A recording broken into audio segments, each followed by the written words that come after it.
আসসালামু আলাইকুম। সৌদি আরব থেকে সকল প্রবাসীর পক্ষ থেকে বাংলাদেশি ভাইদেরকে জানাই লাল গোলাপ শুভেচ্ছা। আজকের টপিক হলো গাছ লাগান এবং পরিবেশ বাঁচান।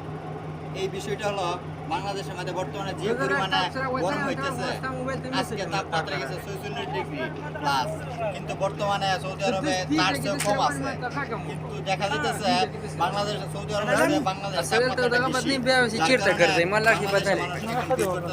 গরমের সংখ্যা বাইরে গেছে, কিন্তু না, তার একমাত্র কারণ হচ্ছে এই গাছ। বাংলাদেশে হিউজ পরিমাণে গাছ কাটা হইতেছে, যার কারণে বাংলাদেশের তাপমাত্রা সংখ্যাটা বাড়তেছে। একমাত্র কারণেই হলো গাছ। এই গাছ যদি না কাটা হয় তাপমাত্রা এত থাকবে না, ঠিক আছে। আর সৌদি আরবে দেখেন প্রতি জায়গাতে কিভাবে সারি সারিভাবে গাছ লাগানো হইতেছে এবং গাছের তলে কি পরিমাণে টাকা খরচ হইতেছে তা আপনারা নিজের চোখে দেখতে পারবেন।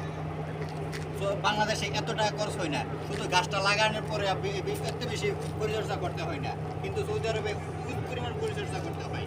বাংলাদেশে গাছ লাগানোর পরে গাছটা অটোমেটিকলি বেড়ে ওঠে, আর সৌদি আরবে বর্তমানে যে পরিমাণে পানি দিতে হয় তার চেয়ে কম খরচে বাংলাদেশে মানুষ গাছ লাগাতে পারে, আর পরিবেশ এত নষ্ট হয় না। সৌদি আরবে দেখেন সৌদি আরব অবস্থা বর্তমানে এই যে গাছের গোড়ায় গোড়ায় কীভাবে পানি দিয়ে দেখেন, এই যে কৃত্রিমভাবে তারা পানি দিতেছে, পানি কিনে আয় না তারপর পানি দিতেছে। এই দেখেন, এই জন্য এটি হচ্ছে পানি দেওয়ার লাইন।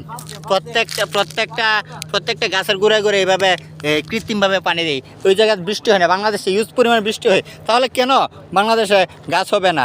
বাংলাদেশ কেন এত থাকবে, তাপমাত্রা থাকবে? তাই আপনাদের কাছে একটা প্রশ্ন, গাছ লাগান এবং পরিবেশ বাঁচান। আসসালামু আলাইকুম।